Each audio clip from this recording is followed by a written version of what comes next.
दुनिया का एक खबीस आजम उतार रहा है। क्या ऐसा लग रहा है कि उसके हमले का रुख सारे अरब ममालिक और दुनिया भर में हो जाए? और जिस तरह से वहां के लोग हमारे शहीद हो रहे हैं, आने वाले दिनों में हमारा मुस्तकबिल क्या होगा? मैं कुरान करीम से इसका जवाब ढूंढने की कोशिश करूंगा और फिर कुरान करीम से ढूंढेंगे और फिर बताएंगे कि बर्नार्ड शॉ ने क्या कहा।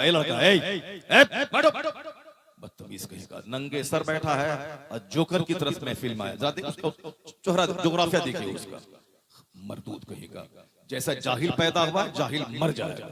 हर आदमी अपने आप को संवारना चाहता, हर आदमी सुधरना चाहता, हर आदमी अपनी शख्सियत में तरक्की करना चाहता, मगर कुछ खबीस होते हैं जो चाहते हैं कि मैं गंदे पैदा हुआ हूं, गंदा ही मर जाऊं। इसमें माँ बाप का बहुत बड़ा कसूर होता है। हम लोग भी पैदा हुए हैं, हम लोग भी बचपन में महफिल मिलाद में जाते थे, इस तरह जोकर बन के नहीं जाते थे कि नंगे सर चले। हमारी माए बचपन में 5-6 साल के हम लोग होते थे, टोपी पहना के महफिल मिलाद में जाने का एहतराम बताती थी वो, कैसे जाना है, वहां जाके कैसे बैठना है, आलिमों को कैसे सलाम करना है, दीनी मजलिसों को कैसे आबाद करना है, इसको बिगाड़ना, इसको खत्म नहीं करना है। ये जलसा मुश्किल से सजता है। नेताओं की महफिल तो डेली होती है, नाच गाने की महफिल रोजाना होती है, क्रिकेट का तमाशा रोजाना हो रहा है। अभी 1 महीने से चल रहा है। पूरी दुनिया के लोग पागल हैं, अपनी दुकानें बंद करके कलकत्ता जाके लोग क्रिकेट का तमाशा देख रहे हैं। खेल तमाशा देखने के लिए दुकान बंद करके पैसा लगा के तमाशा देखने जाते हैं। इसी से आप समझ लें कि दुनिया के लोग कैसे हैं। और ये लोग क्या इस्लाम मिटाएंगे जो खेल और तमाशे को अपनी जिंदगी का मकसद बना लिए हैं। ऐसा कभी नहीं होगा कि साहब कीड़े मकोड़े का पुजारी वो गालिब आ जाए। ऐसा कभी नहीं होगा कि चुचंदर और बंदर के सामने सर टेकने वाला सरबुलंद हो जाए। ऐसा कभी नहीं होगा कि साहब जानवरों को खुदा कहने वाला गालिब आ जाए। नहीं होगा। ये बात सच है कि खुदाए वाहिद का परस्तार कल भी गालिब था, आज भी गालिब है, क़यामत तक गालिब है। इसमें कोई शक नहीं है, इसमें कोई डाउट नहीं है। तो तुम उसी खुदाए वाहिद के परस्तार हो और दुनिया वालों को बता देना है अपनी जिम्मेदारियों से कि हम शहीद होने वाले हैं, हम बुज़दिल होके मरने वाले नहीं। शहादत बहुत आला किस्म की मौत होती है, वो सबों को नसीब नहीं होती है। हम फिलिस्तीन के मुसलमानों की शहादत पे तरस नहीं खाते कि आहा वो मर गए। नहीं नहीं, उन माओं को मैं सलाम कहता हूं जो 70 साल से अपने लालों को गंवाने के बाद भी फिलिस्तीन छोड़ने की बात नहीं की। आज अगर पूर्णिया में कोई प्रॉब्लम पैदा हो जाए तो लोग पूर्णिया छोड़कर कटिहार चले जाएंगे। हिंदुस्तान में अगर रहना मुश्किल हो तो लोग यहां छोड़ के बर्मा और बांग्लादेश चले जाएंगे।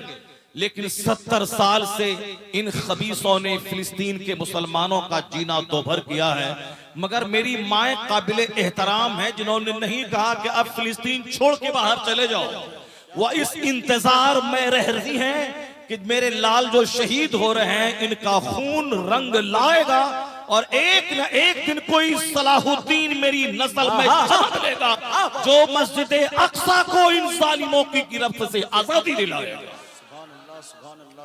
इसी आस में हमारी माएं जी रही हैं। 70 साल से मर रहे हैं बच्चे, मकान गिर रहे हैं, मगर कभी भी फिलिस्तीन छोड़ने का ख्याल तक उसके दिमाग में नहीं आया। उन शहीदों के खून से पूछेंगे कि वो दिन कब आएगा। और फिर अभी वक्ती तौर पर मुसलमानों को जिस जिल्लत का सामना है, आखिर इसकी वजह क्या है? बस 2 ही 3 बार इसकी वजह क्या है।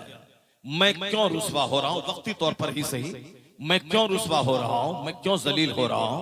ये सवाल भी मैं कुरान से करूंगा और ये सवाल भी कहूंगा कि आज आने वाले दिनों में हमारा अस्तित्व कैसा होगा, हमारा एग्जिस्टेंस कैसा रहेगा। ये सवाल भी हम कुरान से करेंगे, कुरान जवाब देगा। तो जिसने कुरान पढ़ा, जिसने हदीस पढ़ी, जिसने इस्लामिक हिस्ट्री का मुताला किया, वो एक गैर मुस्लिम उसने क्या कहा, अब जरा गौर से सुनिए वो क्या कहता है। हमारे बच्चे जो पैदा हुए, हुनर सीखा, पूर्णिया गए, कमाया, घर आ गए, सोया, मौका मिला मोबाइल चलाया, उसके बाद इसके अलावा कोई मकसद हयात इसका नहीं। जबकि जान रहे हैं कि रोजाना अरबपति लोग फांसी लगा के मर रहे हैं। जबकि ये बच्चे जान रहे हैं कि फिल्म सेलिब्रिटीज जिसकी नकल ये बच्चे करके गुटखा खाते हैं, बाल जोकरों की तरह रखते हैं, वह लोग फांसी के फंदे पे लटक रहे हैं। अरबों में खेलने वाले को जब सुकून नहीं है तो रोजाना रिंच लेके जा करके तो 4,000 रुपए कमा के एक छोटा सा घर बना के उसे क्या सुकून मिलेगा? नहीं मालूम है कि फिल्म इंडस्ट्रीज के बेशुमार लोग जहर खा के मर रहे हैं। हम लोग अपने बेटों को कोटा भेजते हैं ताकि वहां जाके मेडिकल की तैयारी करके डॉक्टर बने, लेकिन अखबार की रिपोर्ट है कि हर महीने 10 से लेके 20 बच्चे वहां जहर खा के मरते हैं। चूंकि हम लोगों ने उम्मीदें अपने बच्चों से वाबस्ता कर ली कि मेरा बच्चा डॉक्टर बन के ही रहेगा। अब बच्चा अपनी कमजोरी जानता है कि मैं डॉक्टर नहीं बन पाऊंगा, माँ बाप को क्या मुंह दिखलाऊंगा, तो अब अपने मुस्तकबिल को अंधेरा डार्क देखकर वह बच्चे खुदकुशी करने को ही उसी में आफियत समझते हैं और जहर खा के मर जा रहे हैं। इस्लाम से हट के जीने वाला उसे तो जहर खा के मरना पड़ेगा। आखिरत से नजरें हटा के सिर्फ दुनिया पे नजरें जमाने वाला उसे तो जानवरों से बदतर जिंदगी गुजारनी होगी। कुरान कहता है कि सुकून और चैन न डॉक्टर बनने में है, न इंजीनियर बनने में है, न दारोगा बनने में है, न बिल्डिंग बनाने में है, न कार खरीदने में है, न तो 2-4 करोड़ फिक्स डिपॉजिट करने में है, न पूरी दुनिया का भ्रमण करके 2-4 सिक्के कमाने में है। नहीं है सुकून। अगर ऐसा होता तो फिल्म इंडस्ट्रीज के पास जो बंबई में समंदर के किनारे 10 करोड़ का घर जिसके पास मौजूद है वो तो मस्त रहता, उसे जहर खाने की क्या जरूरत थी? सुशांत सिंह राजपूत जैसा हीरो जो खूबसूरत स्मार्ट, जिसकी खूबसूरती को मैंने उस वक्त देखा जब वो मर चुका था। उनके मरने से पहले ना मैं जानता था कि वो बिहार का रहने वाला है, वो राजपूत है, इतना बड़ा स्मार्ट है, इतना बड़ा खूबसूरत है। जब वो मरा अखबारात में जब उसकी तस्वीरें आई तब मैंने देखा इतना खूबसूरत नौजवान, बिल्कुल टेंडर एज का नौजवान, और फिर बंबई में करोड़ों के घर में रहने वाला, करोड़ों की कार पे चलने वाला, ये क्यों खुदकुशी करके फांसी के फंदे पे लटक के मर गया? पता चला कि जिसकी नकल मेरा बच्चा कर रहा उनकी जिंदगी में सुकून नहीं है, झुंझला के जहर खा रहा है, तो तुम्हें सुकून कहां से मिलेगा? उन जोकरों की तरह फटा हुआ पैंट पहनने में, गुटखा खाने में, जोकरों की तरह बाल रखने में, गले में सिकरी और चांदी का चैन पहनने में, फटा हुआ पैंट पहनने में जिसकी नकल तू कर रहा है वो तो फांसी के फंदे पे लटक रहा है, वो तो जहर खा के मर रहा है। तू 2 कौड़ी का आदमी है, तुझको सुकून कहां से मिलेगा? तू इंजॉय कैसे करेगा? सुकून है कहां? मैं बताता हूं। सुकून फकीरों की झोपड़ी में है, सुकून मुसलमानों के बीच बैठने में है, सुकून इमाम के हुजरे में है, सुकून मुअज्जिन के मुअज्जिन के हुजरे में है, सुकून उलमा की चटाई पर है, सुकून मस्जिद में है, सुकून मदरसे में है जहां अल्लाह का जिक्र होता है। अल्लाह कहता है अला बिज़िक्रिल्लाह तत्मइन्नुल कुलूब, जान ले के अल्लाह ने सुकून न महल में रखा है, न सोफा में रखा है, न करोड़ों की बिल्डिंग में रखा है। अल्लाह ने सारा सुकून अपने जिक्र में, अपनी इबादत में रखा। अला बिज़िक्रिल्लाह तत्मइन्नुल कुलूब, अल्लाह की याद से ही दिलों को चैन मिलता है। बहुत क्रिकेट का तमाशा देखा होगा, वहां से निकलने के बाद लड़ाई झगड़ा जंग होती है, लेकिन इस महफिल में 2 घंटे बैठने के बाद जब आप निकलेंगे यहां से, ऐसा लगेगा जैसे इस बेचैन दिल को करार मिल गया हो, जैसे बेचैन दिल को सुकून मिल गया हो। 1 लाख गाने सुनने के बाद बेचैनी और बढ़ जाती है, लोग परेशान हो जाते हैं, क्योंकि गाना सुनने के बाद एक तो बदन में एक दूसरा शौक पैदा होता है, दिल में ख्याल बुरा पैदा होता है, दिमाग में गंदे वसवसात जन्म लेते हैं। ऐसा लगता है कि ये दिल किसी लड़की को देने के लिए ही अल्लाह ने पैदा किया है। नौजवानों का हाल ऐसा है कि ये कीमती पूंजी ये दिल है, और इस दिल को किसी लड़की को दे देना इसी को जिंदगी का सबसे बड़ा मकसद समझता है। यह दिल ब्लड आउटपुट भी करता है, यह दिल हार्ट जिसे कहते हैं, ब्लड को इनपुट भी करता है। जहां दिल का दौरा बंद, दिल की हरकत बंद हुई, बस आदमी मर जाता है। हरकतें कल्ब बंद होने से फला मर गया, अटैक आया फला मर गया, रगें बंद हुई, ब्लड सर्कुलेशन बंद हुआ, मर गया। यह दिल है सर से लेके पांव तक सारे पार्ट्स का सरदार। जब तक दिल हरकत में है आदमी जिंदा है, जहां हरकतें कल्ब बंद हुई आदमी मर जाता है। यह एक कीमती पार्ट है यह दिल, और इस दिल के बारे में हुजूर कहते हैं कि एक उज़्व है पूरे जिस्म में, अगर वह सही हुआ तो सारे आज़ा सही हो जाएंगे, और अगर वो बिगड़ गया तो सारे आज़ा बिगड़ जाते हैं। आका फरमाते हैं अला वहियल कल्ब, जान लो कि वह दिल है। अगर दिल सुधर गया तो आंख सुधर जाती है, अगर दिल सुधर गया तो कान सुधर जाते हैं, अगर दिल सुधर गया तो पांव सुधर जाते हैं, अगर दिल सुधर गया तो हाथ सुधर जाते हैं। दिल जहां बिगड़ा तो फिर 3 घंटे सनीमा हाल में बंदा गुजारता है, और 1 घंटा उसे जलसे में बैठने में खुजली पैदा होती है। और दिल अगर बिगड़ गया तो काफिरों से दोस्ती होती है, माँ बाप से उलझन होती है। अगर दिल बिगड़ गया तो गाने सुनने में मजा आता है, नात सुनने में, कुरान सुनने में मजा नहीं मिलता है। जब दिल बिगड़ जाता है तो अपने घर में मजा नहीं मिलता है। वह चौक चौराहे पे फासिकों, चोरों, डकैतों, शराबियों, पापियों, रिश्वतखोरों, हरामखोरों का चेहरा देखने के बाद उसे सुकून मिलता है। यह दिल अगर दुरुस्त हो गया तो जो करार 3 घंटा सनीमा हाल में बैठने में न मिले, वह करार 5 मिनट मस्जिद में बैठने में मिल जाता है। अगर दिल दुरुस्त हुआ तो माँ के पांव के पास बैठकर जन्नत की खुशबू महसूस होती है। अगर दिल दुरुस्त हुआ तो बाप के चेहरे को 100 बार रोजाना देखकर 100 बार हज्जे मबरूर का अजर बंदा कमाता है। अगर दिल दुरुस्त हुआ तो आलिमों से दुश्मनी नहीं होती, आलिमों से मोहब्बत करके जन्नत जाने का रास्ता बंदा तय करता है। या दिल अगर बिगड़ गया तो आदमी का चेहरा काला हो जाता है। या दिल बिगड़ गया तो जबान पे मगरूराना जुमले जारी होते हैं। या दिल बिगड़ गया तो फटीचर क्लास का आदमी वो अरबपति के कान काटने लगता है। दिल बिगड़ गया तो आदमी शराफत की सारी हदों को पार करके वो साहब होंडा गिरती पे उतर आता है। या दिल को संभाल, या दिल नहीं इसलिए नहीं है कि हम किसी लड़की को दे दें, हम किसी चोहरे चमार को दे दें, हम किसी फिल्म के एक्टर को दे दें। अगर दिल है क्या किसको दें, ये बरेली चल के आला हजरत से पूछिए, यह दिल किसको दिया जाए, यह दिल किसके लिए बना है, तो बरेली का आला हजरत आवाज देंगे, दिल है वो दिल जो तेरी याद से मामूर रहा, सर है वो सर जो तेरे कदमों पे कुर्बान गया।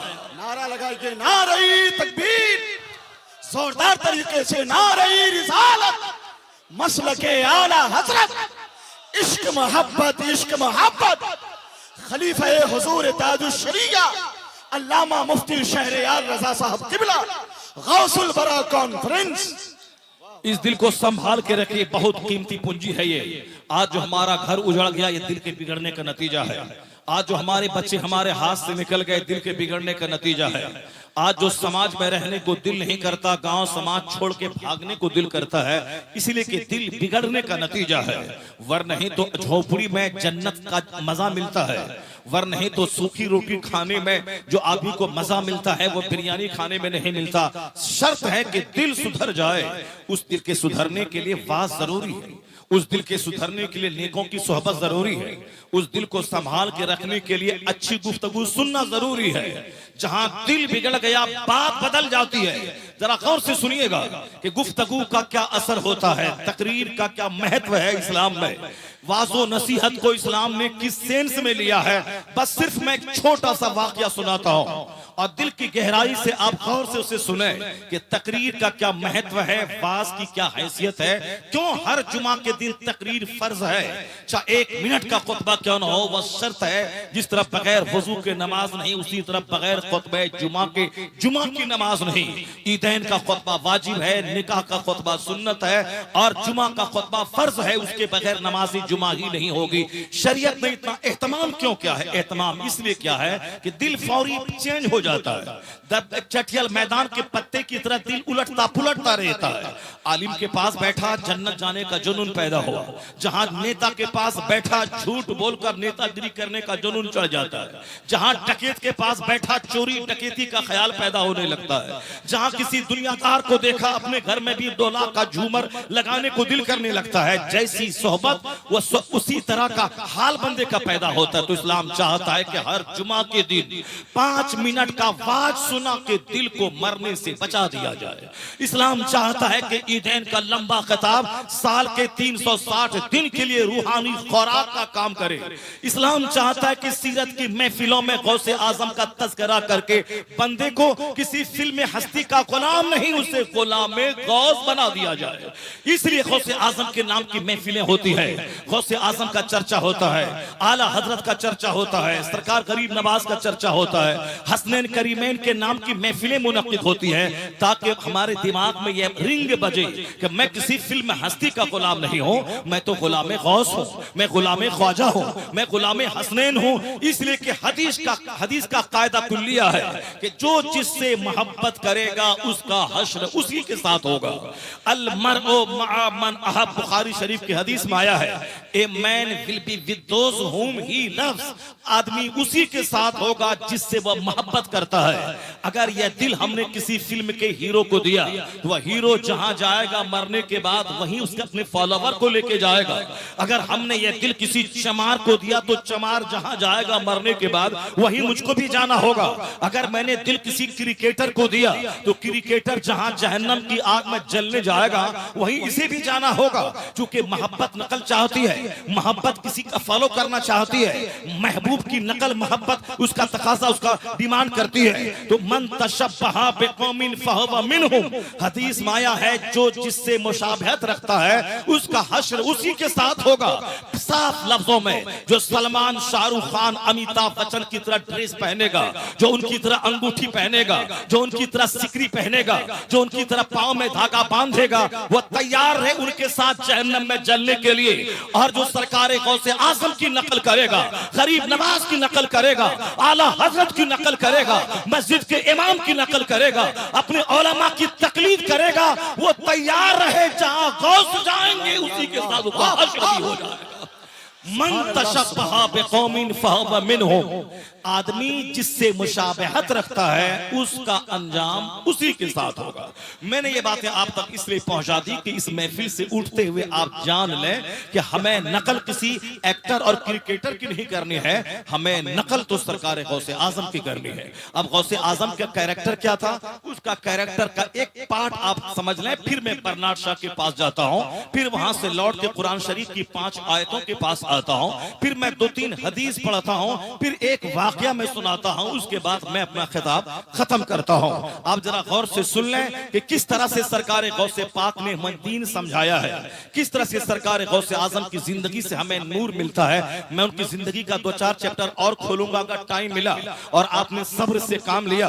5 बजे तक बैठना है तो असद भाई को 1 घंटा सुनना है, बस थोड़ा सा सब्र कर ले और फिर दिल को जिंदा करने वाली कुछ बातें आप तक पहुंच जाए। नौजवानों ने बड़ी मेहनतें की हैं, आपको दावत दे के बुलाया है, इसलिए नहीं बुलाया किसी पप्पू यादव को सुनने के बाद यहां से चले जाए, नहीं, इसलिए बुलाया है ताकि किसी आलिमे रब्बानी को सुनकर अपने मरे हुए दिल को जिंदा करके यहां से जाया जाए। जिस तरह खेत पे पानी नहीं पड़े तो खेत मर जाता है और उसको दोबारा खेती के लायक बनाने के लिए उसमें पानी डाला जाता है। आप लोग काश्तकार हैं, आप लोग को अच्छी तरह मालूम है, जब खेत मर जाता है उसका हाल खत्म हो जाता है तो उसमें पानी डाला जाता है ताकि दोबारा फसल पैदा करने के काबिल हो जाए। उसी तरह यह दिल का खेत है। दुनियादारों का मुंह देखते हुए, 24 घंटे कारोबार में लगे हुए, व्हाट्सएप यूट्यूब चलाते हुए, दुनियादारों के पास बैठते हुए, दुनियादारों के साथ दोस्ती करते हुए दिल मर जाता है। और जब मर जाता है तो हाथ पांव से अच्छे अमाल की फसल नहीं पैदा होती है। अब अगर यह दिल मर जाए तो करना क्या है? जैसे जमीन को जिंदा करने के लिए पानी चाहिए, उसी तरह इस दिल को जिंदा करने के लिए वाजो नसीहत का पानी चाहिए। और जहां कुरान हदीस के वाज का पानी दिल को पड़ता है, यह दिल दोबारा जिंदा होता है। जहां दिल जिंदा हुआ, हाथ पांव से अच्छे कामों का सुदूर और ज़हूर होने लगता है। यह दिल जब जिंदा होता है तब जबान पे सच आता है। यह दिल जब जिंदा होता है तब कान में अच्छी बातें समाज से टकराती है। जब दिल जिंदा होता है तो दिमाग में कचरा नहीं बल्कि लोगों के तई अच्छा ख्याल आता है। जब दिल जिंदा होता है तो पांव सलीमा हाल की तरफ नहीं मस्जिद की तरफ जाता है। और जब दिल जिंदा होता है तो पेट में हराम गज़ा नहीं, इसमें हलाल गज़ा डाली जाती है, डालने का ख्याल पैदा होता है। यानी हाथ से भी अच्छा काम, पांव से भी अच्छा काम, कान से भी अच्छा काम, जबान से भी अच्छा काम, दिमाग से भी अच्छा काम, सारे आज़ा से अच्छा काम होने लगता है। कब? जब दिल की जमीन जिंदा हो जाती है। और दिल मरता कैसे है, बस पहले मैं आपको ये बता दूं, ग़ज़वा हुनैन के मौके पर एक बात सामने आई थी। हुजूर ने माले गनीमत खूब बांटा, किसके दरमियान? जो नए नए कलमा पढ़ के मुसलमान हुए थे। फतह मक्का के बाद सबसे बड़ी जंग जो हुई थी वह ग़ज़वा हुनैन है। हुनैन एक जगह का नाम है जो मक्कतुल मुकर्रमा से 28 या 20 किलोमीटर दूरी पर वह जगह है जहां से बड़ा उम्रा करने का एहराम मानते हैं, जिसको जाराना बोलते हैं। उसी के बाजू में हुनैन है जहां शुहदाए हुनैन के मज़ारात वहां है। सबसे बड़ी माले गनीमत हासिल करने वाली जंग थी ग़ज़वा हुनैन। मैदान बद्र में 313 मुसलमान थे, लेकिन ग़ज़वा हुनैन में कितने थे? कई हजार मुसलमान थे। 12,000 तो मदीना से जो आए थे वह लोग थे जो मक्का फतह किया, और जो हजारों हजार मक्का के लोगों ने कलमा पढ़ा, ये सारे लोग थे। ये सारे के सारे हुनैन चले गए। पहले लगा कि तादाद आज बहुत बड़ी है और आज मैं जंग जीत जाऊंगा, शुरू में लगा। लेकिन इस्लामी मजाज है कि दुनिया के दूसरे लोग ताकत पर, दौलत पर, मेजॉरिटी पर, फौज की तादाद पे घमंड करते हैं, मगर इस्लामी फॉर्मूला 1400 साल से यही है कि हमने जब भी जंग जीता है तादाद की बुनियाद पे नहीं, सिर्फ अल्लाह के फज़ल से हमने जंग जीता है।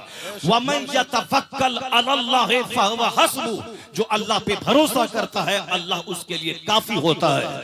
अल्लाह पर एतमाद, अल्लाह पर भरोसा जितना ज्यादा पुख्ता होता है, मदद अल्लाह की उतनी ही ज्यादा नाजिल होती है। आज जो हमारे अंदर खराबियां है कि वह यकीन कमजोर हो गया है। हम ये समझते हैं कि झूठ नहीं बोले तो भूख मर जाएंगे, झूठ नहीं बोले तो कारोबार नहीं चलेगा, नमाज के लिए मस्जिद गए तो ग्राहक हमसे खत्म हो जाएगा। इस यकीन की कमजोरी ने हमारे चेहरे से नूर को मिटा दिया, और जो अल्लाह की मदद हम पर नाजिल होती थी वो मदद हमसे दूर होती चली गई, सिर्फ यकीन के कमजोर होने की वजह से। और हदीस में आया है कि सबसे पहली चीज जो इस जमीन से उठा ली जाएगी वह यकीन है, अल्लाह की जात पर मजबूत एतमाद कि वह रोजी देने वाला है, वह देगा। चाहे एक बच्चा रहे तो भी देगा, चाहे 100 बच्चा रहे तो भी देगा, चाहे मैं कमाऊं तो भी देगा, या मैं मामूली सी मेहनत करूं तो भी देगा। अल्लाह रोजी देने वाला है। अगर यकीन नहीं रहा तो अपना पेट पालना मुश्किल हो जाता है। अल्लाह उसे तड़पा तड़पा के मार देता है। अगर अल्लाह पर यकीन नहीं हो तो एक पेट भी भरना मुश्किल होता है। लेकिन अगर अल्लाह पर मजबूत यकीन रहे तो जनाबे अनस को अल्लाह ने 100 बेटा अता फरमाया था, क्योंकि वह हुजूर की खिदमत करते थे, सरकार की खिदमत में रहते थे। तो खिदमत के लिए उसको दुआ हुजूर ने दे दी कि अल्लाह अनस के माल में, उसकी औलाद में बरकतें अता कर दे। तो मुस्तफा की दुआ थी, कबूल हो गई। 100 बेटा अल्लाह ने जनाबे अनस को अता फरमा दिया। 100 बेटा, 4 शादियां उन्होंने की, 100 बेटा अल्लाह ने दिया। तो अब एक बाप और 100 बेटा आसपास में है तो वह बाप कैसा लगता होगा? जिस तरह से एक चांद सितारों की झुरमुट में जगमगाता है, उसी तरह जनाबे अनस अपने बेटों की झुरमुट में जगमगाते थे। तो आजकल हम दो हमारे दो, हम दो हमारे दो बच्चे, इसी में चेहरा सूख रहा है। कैसे पढ़ाएं, कैसे लिखाएं, कैसे डॉक्टर बनाएं, कौन जमीन बेचे, कौन घर बेचे, किससे भीख मांगे, कहां जाएं, क्या करें। यानी सिर्फ 2-4 पैसे कमाने के लिए चेहरा सूखा रहता। एक बच्चे में एक बेटी है, कैसे शादी दिलाएं, कैसे नौकरी वाला दामाद लाएं, कैसे हम कहां से जमीन बेच के उसको 50 लाख रुपए दे दें, कहां नौकरी वाला मिल जाए। और लड़का वाला भी सोचता कहां से 50 लाख मिल जाए। उसके चक्कर में चाहे लड़का बूढ़ा क्यों ना हो जाए, उसके सर के बाल सफेद क्यों ना हो जाए, उसको काला खिजाब क्यों ना लगाना पड़े, जब तक 50 लाख मिलेगा नहीं उसको शादी नहीं करेंगे। और फिर ये लड़का हर महीने तवाइफ के कोठे पे जाके ख्वाहिशात पूरी करता रहे, वो चलेगा, मगर शादी उस वक्त होगी जब 50 लाख मिलेगा। समाज उजड़ गया, नौजवान गुनहगार हो रहे हैं। उस गुनाह के पीछे माँ बाप का हाथ है। बुखारी शरीफ की हदीस में आया है, अगर औलाद जवान हो जाए और शादी में माँ बाप ताखीर करे और ताखीरे निकाह की वजह से बच्चों का कदम फिसल जाए, वह गुनाह करने लगे, तो हदीस में आया है उस गुनाह में माँ बाप भी शरीक समझे जाते हैं। ज़िना करी लड़की मुजरिम है बाप, ज़िना करे लड़का मुजरिम है बाप। क्यों? इसलिए कि माँ बाप ने शादी में ताखीर की। शादी का सबसे करीम उम्र है लड़का हो या लड़की, 18 से लेके 22 साल तक सबसे करीम उम्र है, इसके आगे ना जाने दे।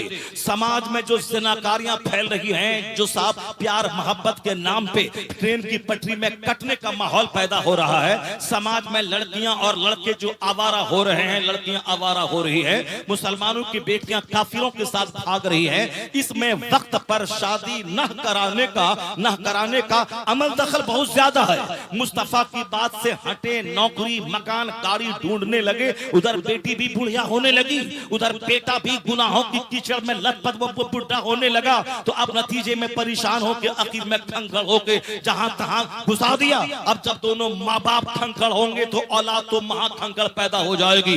इसलिए कि कुदरत का कानून है, जब बाप हूं सैयद मूसा साले जंगी दोस्त और माँ हूं सर से लेके पांव तक आबेदा जाहिदा, तब बेटा वलियों का सरदार अब्दुल कादिर जिलानी पैदा होता है।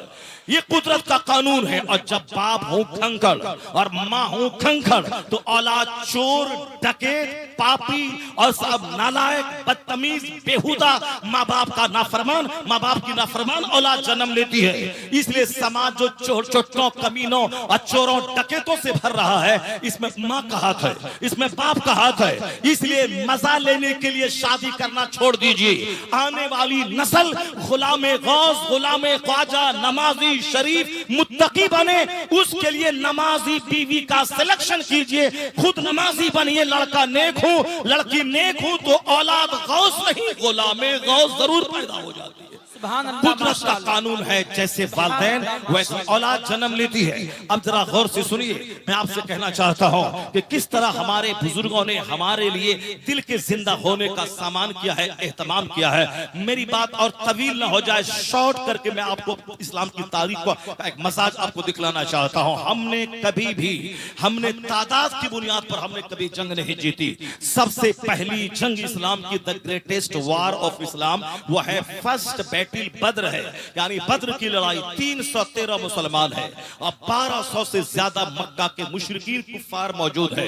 मुशरिकों के पास, हर आदमी के पास एक एक घोड़ा और एक एक ऊंट था। उनके पास भरपूर मिकदार में राशन था। बड़ा घमंड था कि आज तो जंग जीत लेंगे, आज जंग हमारे फेवर में आ जाएगी। चूंकि मुसलमानों के पास एक एक घोड़े में 3-3 मुजाहिद सवार होकर मदीना से चल के आए हैं। वो रमजान का दिन है, थके मानते हैं, उनके पास पानी तक नहीं है, इसलिए यह लोग 1 मिनट के अंदर सरेंडर कर जाएंगे। मुसलमानों के पास जानवर नहीं है, मुसलमानों के पास तीर भी नहीं है। 313 हैं, घोड़े और ऊंट हैं 70 की तादाद में, कम 25 की तादाद में, एक एक पे 3-3 सवार हैं, बाकी पैदल चल के आ रहे हैं। हथियार भी नहीं है, तीर भी नहीं है, तलवार भी नहीं है, कम तलवार कम तीर है, मगर अल्लाह पर एतमाद है, खुदा की जात पर यकीन है कि मैं जिस रब की राह में निकल पड़ा हूं। हदीस में आया है कि जो अल्लाह की तरफ चलता है, अल्लाह की रहमतें दौड़ कर उनका इस्तेमाल करती है, और जो अल्लाह की तरफ एक हाथ निकलता है, अल्लाह की रहमतें 10 हाथ उनकी तरफ बढ़ जाती हैं। घर में रहमतें नाजिल नहीं होंगी, ये घर में टेलीविजन देख करके आह ओ वहां ऐसा हो गया नहीं, रहमतें नाजिल होगी, घर से निकलना होगा। 5 कदम आगे बढ़ाओ, अल्लाह की रहमतें 50 कदम तेरा इस्तेमाल करेंगी। और यही मैदानी बद्र से मुझको पैगाम मिलता है। मुस्तफा दुआ कर सकते थे मदीने मुनव्वरा में, लेकिन मुस्तफा मदीने से निकल के मैदान बद्र गए, 150 किलोमीटर दूर आगे गए और वहां जाके पहले जंगी तदबीर की। सहाबा कराम के हाथ में तलवार दे दी और तीर दिया और जंगी मश्क करा दी। अगर हमला दाहिने से हो तो क्या जवाब देना है, बाएं से हो तो कैसे जवाब देना है। और ये अलम बरदार इस्लाम शहीद हो जाए तो इस्लाम का झंडा किन के हाथ में जाएगा, वो अगर शहीद हो जाए तो ये झंडा कौन थामेगा। ऐसा नहीं कि जंग में निकले हैं तो जान बचा के वहां से वापस आएंगे।